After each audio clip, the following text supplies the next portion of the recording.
Good afternoon. I'm Marlene Barkin, and this class is Marketplace Regulation and Consumer Protection.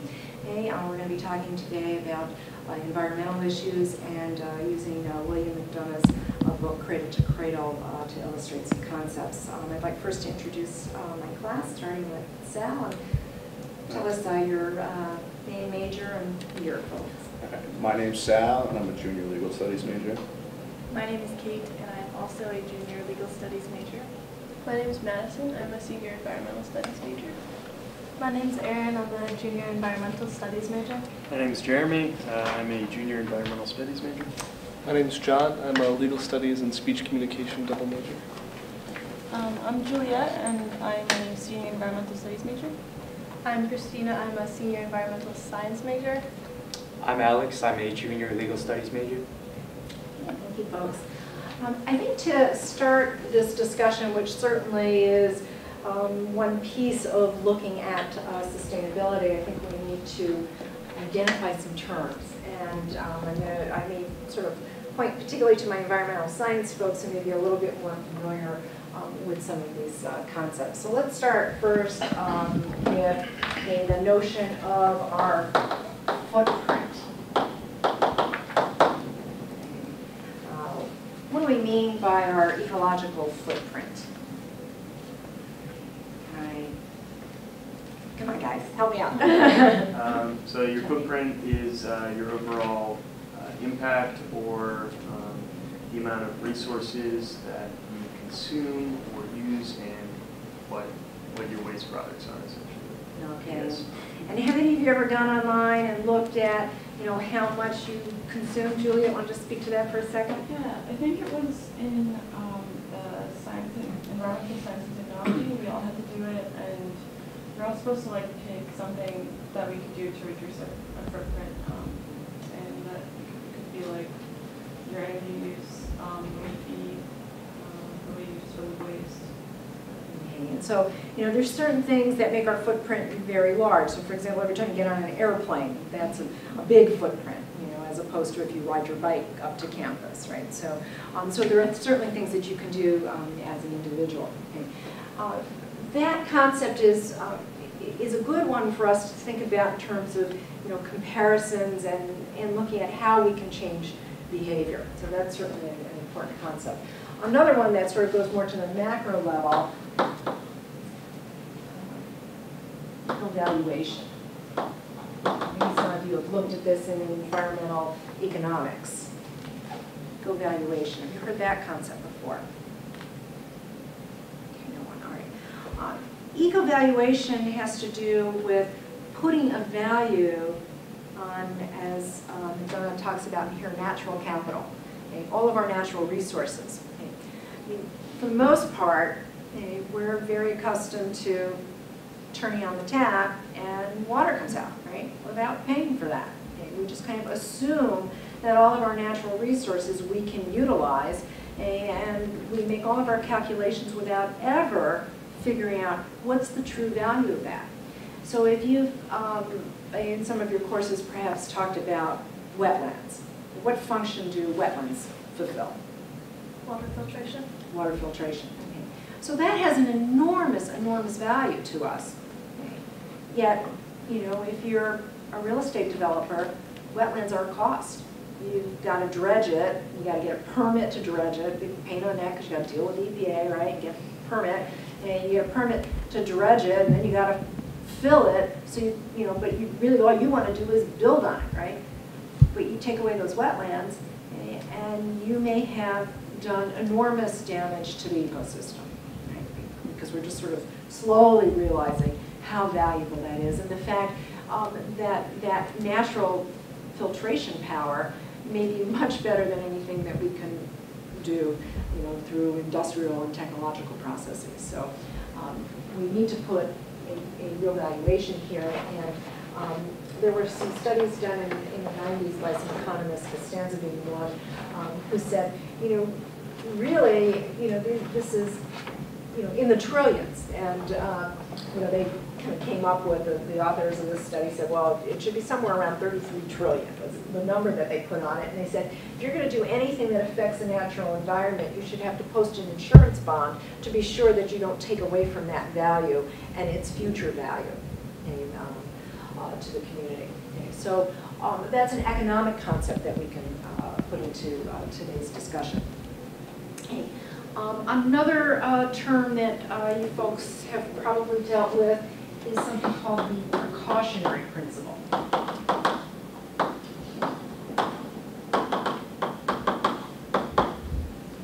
Have you heard that concept before in environmental studies? Madison, you're shaking your head, yes. What does that mean? Kind of, I hope I'm remembering the term right. If I am seeing like the brand seventh generation, the idea of valuing future generations, is that correct? Or am I missing? Well, you're talking more just, I think, about sustainability in general. And,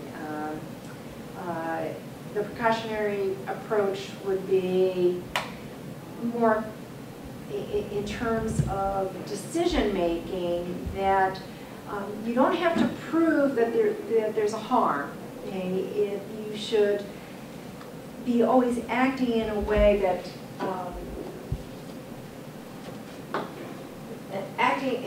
says, well, if we have any credible risk here, the one who wants to go forward, let's say industry, you want to put a new chemical out of the market, you should have the burden of proof, okay, on showing that it won't cause harm. So in legal terms, let me come to my legal studies folks. If you have the burden of proof, what does that mean? If you're the plaintiff in a case, you have the burden of proof. What does that mean in a legal sense? Phil? Basically that you have to prove that there was a wrongdoing, and it's not the defense. The defense is only supposed to defend themselves, but the prosecution has to show that something bad happened. Yeah. So if you have the burden of proof, and typically the way this plays out in environmental cases, if you have the burden of proof, you have the uphill battle, okay, and you're probably going to lose, right? It's tougher, right? Okay. So the precautionary principle is a principle particularly that the EU adopts. Okay, and let me take, I know Christina's interested in, Christina, you're doing GMOs, right? Mm-hmm. Yeah. Okay, genetically modified organisms made on food. The EU says, well, we're just not sure. The science really isn't good enough on whether or not GMOs are safe. So we want to use the precautionary principle. We want to say keep them off the market until you can demonstrate that they're safe. Okay. In the United States, we've taken a different approach and we've said, well, you should have to prove, you consumers, you organic farmers, whoever you are, you should have to prove that it's not safe. Okay. That it causes some harm.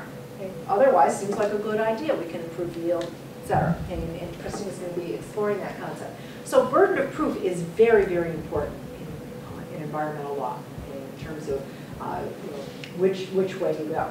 With respect to climate change that you folks certainly have a strong interest in, the precautionary principle would say, whatever the science is on whether, we're causing dramatic climate change, et cetera, if you take a precautionary approach, hey, it's time to do something, right?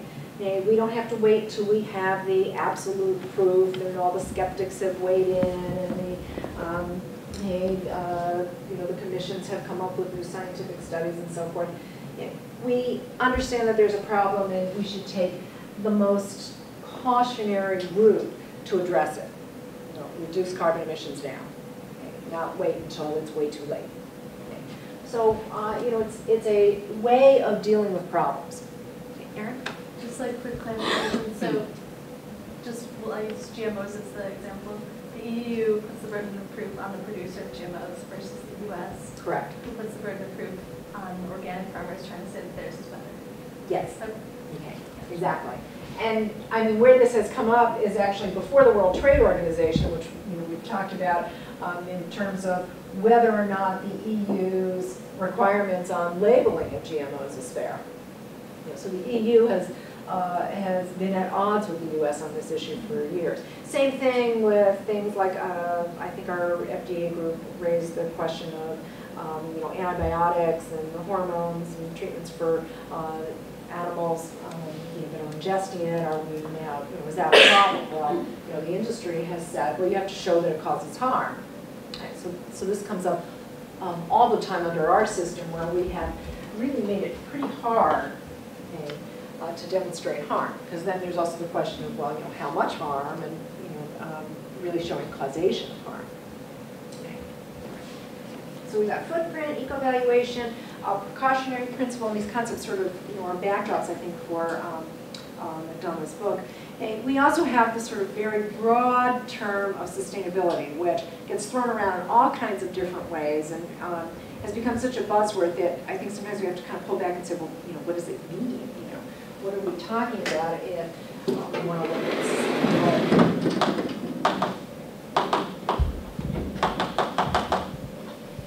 And Madison, I'm going to come back to you because I think you were sort of going there in terms of, you know, what do we mean by sustainability? What does that term mean to you? Making sure that natural capital is still here for future generations. Right. And so you've used that term natural capital, which you would, what would you include there?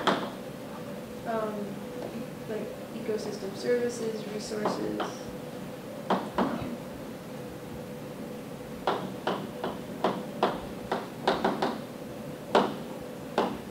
Water, soil, stuff that are, I mean, you could get into common goods, things that we all rely on.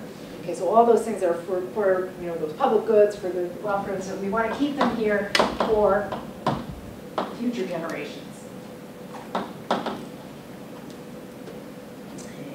We need to preserve it. So anything we do today, we should be keeping in mind, will we be able to preserve that and maintain, what do you want to think of in terms of standard of living, availability of these services for subsequent generations. And actually this notion of sustainability really came about in the late 80s. There was something called the Brundtland Report, which first framed that concept. There were a series of Earth Summit, Earth conferences. The Rio conference was in 1992 and formulated Agenda 21, which again identified this notion of utilizing our resources in a way that we would preserve them for the future generations. And that 1992 Earth Summit also enunciated the concept of using the precautionary principle in order to protect the environment for future generations. It's also sometimes framed in a visual, and I've seen lots of different Venn diagrams of you know, what's sustainability. And sometimes you see it as kind of, you know, the intersection of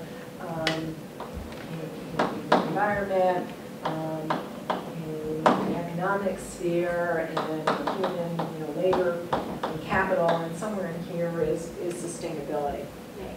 I personally don't think that that's the most helpful way to think about sustainability. And so I'll give you my own preference, and again, there are a lot of different formulations here, that I sort of like to think of us, you know, as sort of moving out in multiple circles that we operate in many spheres. You know, you certainly operate on an individual level as a consumer, and you certainly do make choices with what you consume. So the next layer I would put is business, you know, so that that's where that interaction, that buyer-seller interaction is. Business has lots of stakeholders, some business terminology.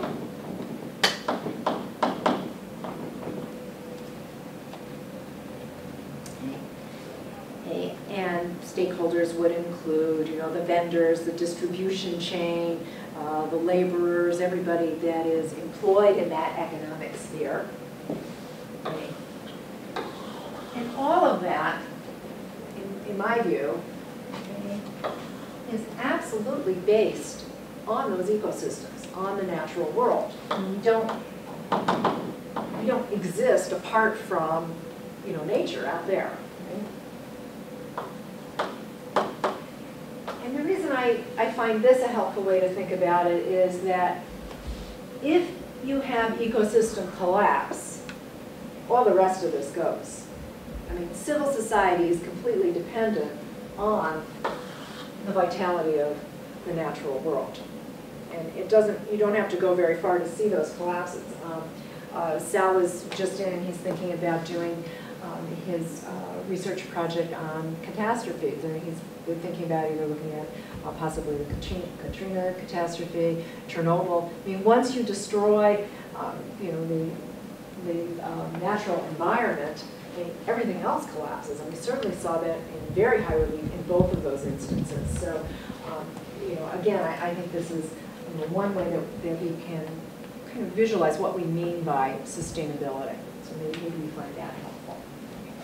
Anything folks would like to add? Maybe other terms or concepts that you've used in other classes to think about sustainability? Anything else that comes to mind? Shiny? All right, well, maybe the book will get us going then. Okay, and certainly it's a very different kind of book, just even physically, right? Okay, and so let's see, we had several folks on chapter 1, and so was that Kate, and I'm not sure how it worked. I think it was us too. Yeah, so you had the intro in chapter 1, right? Yeah. Okay, all right. Yeah, I think it's called, but better not. Okay, so you chime in if you'd like, Nicole. But Sal, start me out. What's so different about this book itself? I mean, personally, I think it kind of just made me think about things, like even like small, subtle things. It's like a big deal. And then we said something about the computer and how there's all those chemicals, and then once they throw it away, all those chemicals are going to go into the earth, and then it's just going to cause more harm. And I honestly didn't even think about it like that. I mean, it's just a computer. How much harm could it do? Mm-hmm. So even the printer too. Like even the dust on the printer is like chemically hazardous, and that's something that I honestly never even considered. I mean, yeah. So suddenly you're kind of scared about all the stuff that I've strewn all over the table here, right? Okay, Kate and then Erin. I mean, yeah. And I was struck by, I don't have the exact quote, but by the author's note about how we value convenience before life. And that was a very strange thought to me. So we value our comfy cars, our comfy houses, and consumption more than we value more future generations, livelihood. So very hard to make this kind of a part of your everyday thinking, maybe, because of what we are used to in terms of stuff all around us, right? Erin? Off of cells, I don't know if you've ever, there's like a video clip on YouTube, it's called Design for the Dump. It's really short, but it's awesome. It's like, it puts it all together really well, and it's just like, it's basically how everything that we consume here is designed to be thrown away, so that we'll buy another one. Just like cell phones, everything, pretty much, because there is a way that we can make them so that they last for longer. They might not be a smartphone made out of glass, but it's like... Makes sense. I mean, it's a really good video, you should check it out. Definitely. It's really scary too, but like just such small things that you usually wouldn't think about end up in the long run making such a big deal. Yeah. So he gets you really thinking, and maybe he gets you thinking, and feeling really bad about yourself as a consumer. So I do want to tell you that in the second half of the book, it takes a much more positive note. And I actually had the good fortune a few years ago, he was speaking on the other hill, and I got to hear him, and I was just so impressed by how incredibly optimistic he was. Jeremy, you'd find this of interest. I mean, he really felt that we would solve our energy problems because he said, you have solar, and that's going to be the answer. And he was, he made me feel he was quite assertive about that, and we obviously haven't gotten there yet, but he seemed to have a very optimistic approach. So if at first he made you feel bad, he's going to come back to that. I have a couple things I want to add to that. Well, just on the solar comment, there's this guy, I can't remember his name, but he labels himself a futurist. So people he makes predictions about things that are going to happen, and then people listen to him, and that's his business model. But he successfully predicted the internet back in the 80s. He predicted that was going to happen, and one of his latest predictions is that the economy is going to shift to solar in a big way in the next few years. But also, I'm in an architecture class right now, and we're actually studying McDonough right now. Oh, cool. And he was a hippie back in the days, and he started the Drop City Geodesic Dome community in Arizona or something like that. It's very cool. So Oh, wow. he goes back. Is that the a long ways. biosphere thing or the? No, it's just recycled housing in the form of geodesic domes, which Okay. is supposed to be a very efficient style. Yeah, and I'm not sure which chapter is in where he gets into talking about housing that relates to the landscape and the culture, and how you can make use of the materials that are indigenous to that locality. I just wanted to make a comment on wind power too. I know that some of you guys were probably involved when they were trying to propose the windmill on top of campus on the South Hill. And then I was talking to a professor, and I think it was Jason actually, and he said that the main reason they said no to it was because it's an eyesore. And it's So just, I thought that was still pending, and I thought part of that was because there was a wind company that was coming into town and was going to, and I they think could do something it. with bird migrations Yeah. also Yeah. had something to do with it. But it's confusing me because if a windmill is an eyesore, then what is a journal?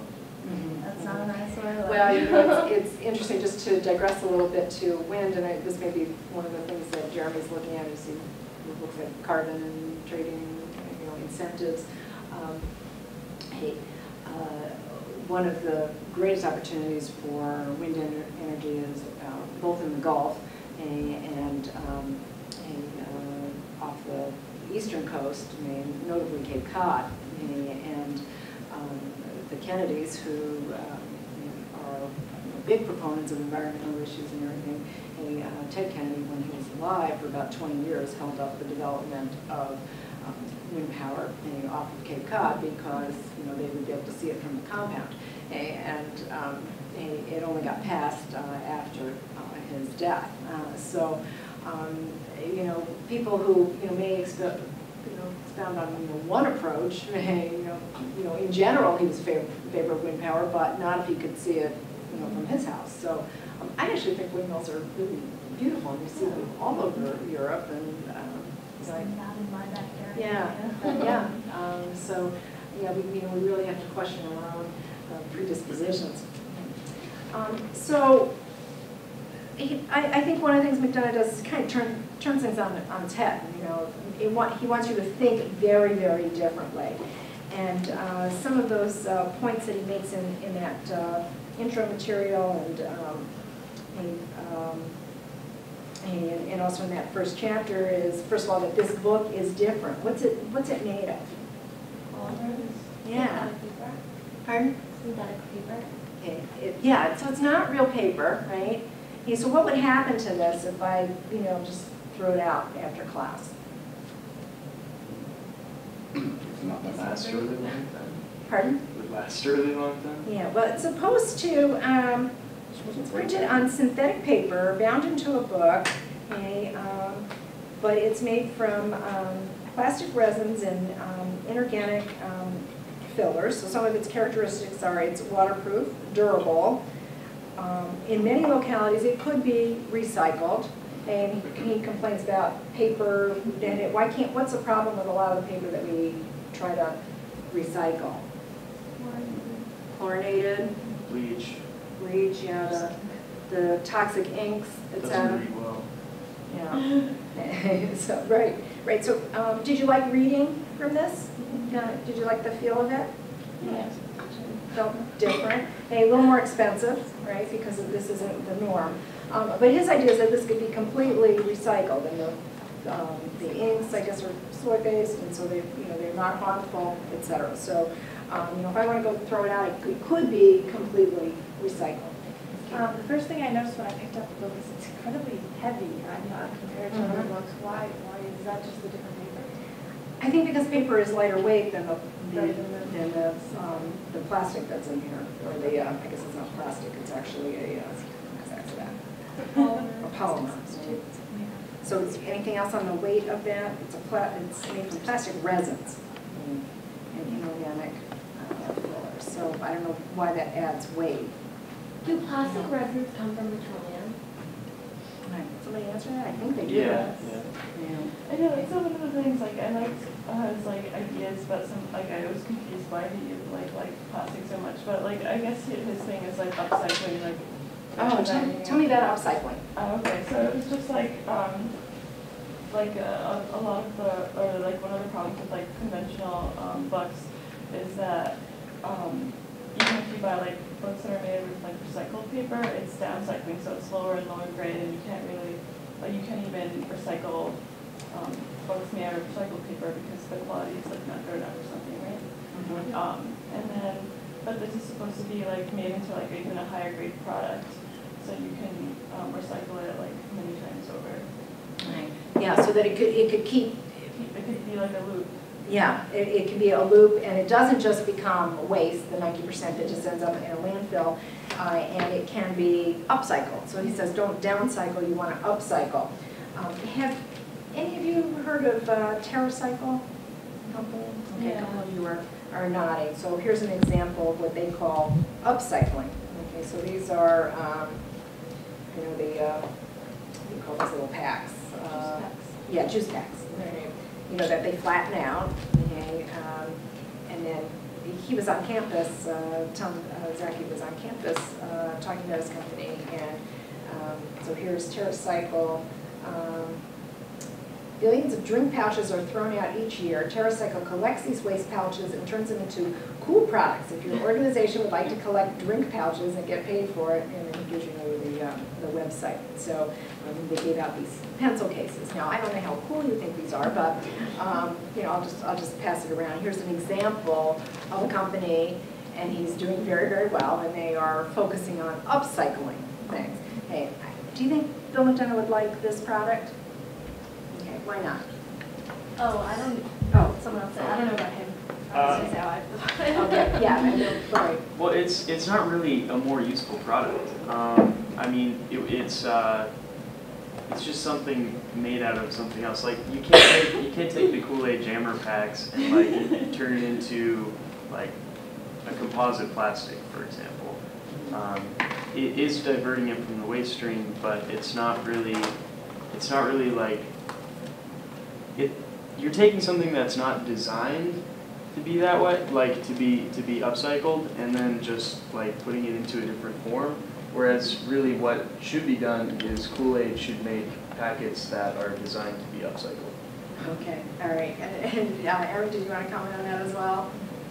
I think this is, like, it's a good idea that they're recycling these, but it's feeding the idea that you need to buy to be green, when in reality there's so much waste, we just shouldn't waste it to begin with. Mm-hmm. We should be reusing, going to Salvo, not buying these, just buy another pencil case that was used by someone else.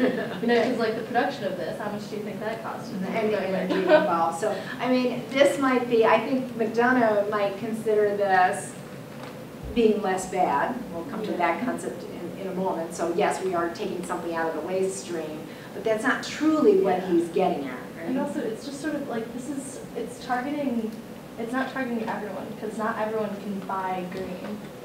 Some people can't afford to buy that, but look, I'm green now. It's like, although they do have an interesting model for this, which is that you know, you can see it's sort of targeting kids, obviously a product for kids.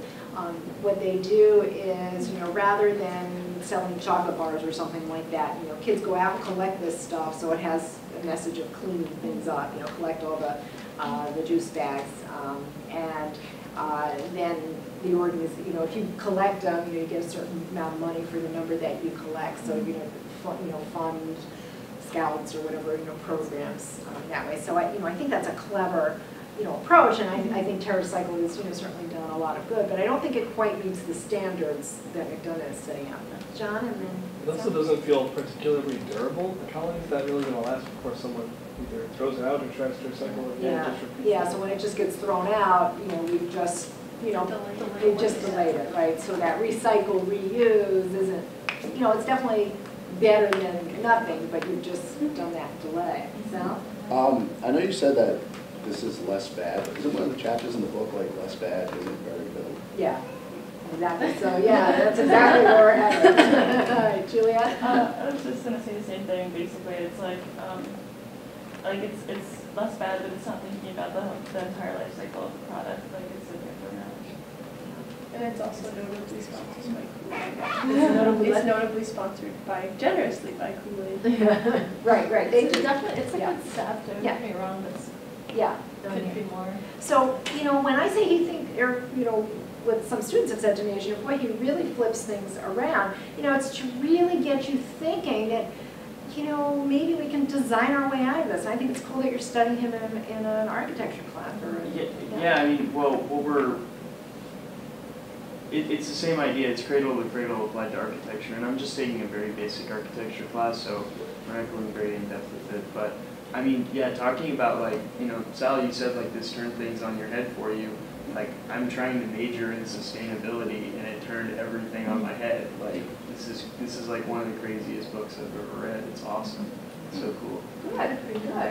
All right, well, let's just move on so we hear from everybody. So I think in that first part of the book, the intro tells you, how differently he wants you to think, and how this book is, not a tree or not a tree product. And he starts talking about this notion that we need a paradigm shift. So that's how he frames the turn it on its head approach. Okay, and let me just. Which chapter is it? So it's still in that first chapter where he makes that distinction, cradle to grave versus cradle to cradle. So let's just get that out. Kate or Sal or Nicole, someone want to jump out here on what cradle to grave means versus. Cradle to grave is something that's been created and kind of ends up in landmines. Even if it is, landfills, sorry. Even if it is reused, ends up in landfills. Okay, so that no matter how much we forestall it ending up in the landfill, this is eventually going to be waste, right? So that's sort of the trajectory of things.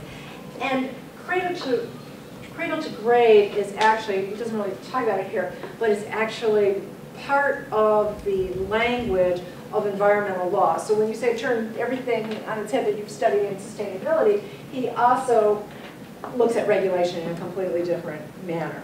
Okay, regulation to him is a design flaw, and we'll come to that.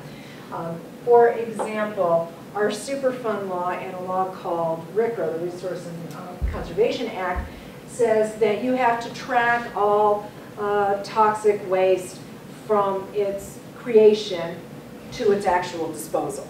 And there is a very elaborate set of laws around that. And it talks about cradle to grave. So when he says cradle to cradle and this notion of reinvention and biological and technological systems, he's saying, hey, if it's going to its grave anywhere, hey, that's a problem. Hey, we want to completely keep it in cycle. Good. Anything else that you folks wanted to pull out from that chapter? Okay, let's, I think you guys have done a good job. Let's move then to the second chapter, which is where he gets to this less bad stuff. And there's also some history here that we covered a little bit of in chapter 2 about the Rio Summit and so forth. So Madison, start us out. What were things that you'd like to pull out from here that we haven't touched on yet? I actually didn't study chapter 2 in depth.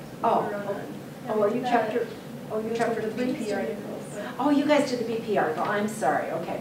Who had chapter? Let me move on. Okay, so John, we'll let you start with chapter 2 then. Other things that we haven't addressed yet. Yeah, you just mentioned the Rio Summit. This was something something that was like a Canadian businessman or woman who wanted to get business together and discuss eco-efficiency and how that was like the new wave, the new future of how businesses would operate, with focus more on being efficient with money and resources, and then also it'll have like a somewhat positive effect on the environment. They went to Rio and they tried to get countries on board with some sort of wide-scale plan. It didn't end up happening, but it did change the mindset towards an eco-efficient kind of world. Yeah. And so, eco-efficiency, that sounds good. Certainly better than not being efficient. Less right? bad. Yeah, so certainly less bad. And you can see that, that's something that certainly has traction, because, if you can save money by being more efficient, and that's an easy sell to your shareholders, right? So, that's certainly a step in the right direction. Good. Hey, Jeremy, other points? Yeah, one of the things he talks about a lot is just kind of how the mindset of how we view humans as just being like inherently bad for the place we live in is comes from like literature like Malthus, where our population is going to go up and up and up until we can't live anymore and die, or like John Muir talking about how we need to like keep places separate from humans and like keep them preserved, or Silent Spring, like adding a scientific basis to that. And so everything that we do is focused on like reducing and being less bad. That sums it up perfectly. Yeah. So, when we could be good.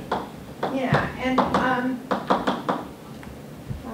Mitchell is in this chapter where he talks about everything. A lot of the things in the environmental movement are framed as limits and regulations and command and control, and we should think about life in terms of enjoyment and the abundance of natural resources and benefits that we have, and figure out how we can maximize that rather than thinking in terms of limits. And if we can address this through design, we can have, again, a much more optimistic approach to how we have to live. And I guess, it's not that he's not against eco-efficiency, but he sees it only as sort of a transitional strategy. It's just, sort of, again, being less bad. Other thoughts? So was it just you two on this chapter and then you three? Okay. All right, let me just, I think there was one other thing I wanted to note in this chapter. If you look at pages, starting on page 59 onto 61, where he's talking about, at the bottom there, urban and economic thinkers. He talks about two fundamental syndromes of human civilization. She calls it the guardian and commerce. I don't know if this captured anybody. The guardian is the government, the agency whose primary purpose is to preserve and protect the public. And so, again, when we've talked about government and what its role is, she went on to describe that as, it includes, we do all sorts of things in the public interest, including killing people, right? We're at war, right? Drones and all the things we've been talking about, heard in the last debate on foreign policy. The first paragraph on page 60, commerce, on the other hand, is the day-to-day instant exchange of value. The name of its primary tool, currency, denotes its urgency. Commerce is quick, highly creative, inventive, constantly seeking both short and long-term advantage, and inherently honest. You can't do business with people if they aren't trustworthy. Any hybrid of these systems he calls a monstrous hybrid. This will come back, that concept will come back in a different way in the second half of the book. So I just wanted to highlight it here. Money, the tool of commerce, will corrupt the guardian, government. So we've certainly seen a lot of that, right? Regulation, the tool of the guardian, regulation is the tool that government has to intervene, will slow commerce, hence the adversarial nature. Okay? And I think one of the things that McDonough is trying to do is saying, we should get away from this being an adversarial process. We should figure out how to make it work on both ends. And I think that's, sort of what follows here, where he says, business resists regulation. They don't want to have the threat of punishment, fines, and all that kind of stuff. So they see it always as a negative. And you know, government is always saying, but, you know, we have to protect the people and we have to assess these fines. But he says regulation may in some senses be simply a license to harm, you know, like you get a permit to emit X amount of pollution. You know, he'd rather do away with those byproducts altogether. So, you know, you may think of that as very, you know, naive, you know, can we really do it? We'll have to see more about that in the next chapter. So I think he moves from eco-efficiency and the concerns that he has with regulation into our third chapter, which is becoming eco-effective. So he has a different goal here. And Juliet, why don't you start us out on eco-effectiveness? He just talks about just completely changing the way we think about design and like thinking about the whole life cycle of our products. So this book is an example. How it's supposed to, like, I mean, he keeps saying that we're not there yet, but like we just have to start thinking about how we can do those things. So he talks about like taking inspiration from nature, like he talks about a cherry tree and how it's really effective. Did you like that metaphor? Yeah, because it goes through its life cycle, but it also feeds like, you know, a bunch of different organisms, and then when it passes, it provides nutrients to the soil, and it leaves things like better than they were before. So yeah. He uses a cherry tree, he uses ants, you know, so it's, you know, this notion of, you know, mimicking the biological cycle. And again, he's talking about upcycling here. Yes, Mary? That like mimicking biological cycle, that just made me think about regulation for some reason, because I feel like if we followed more naturalistic cycles, because regulation can happen in nature too, it's kind of like survival of the fittest, that's called regulation. And I feel like the free market is like the closest thing that we've gotten to naturalistic regulation. That's interesting comparison. Yeah. And I think he would agree with you there.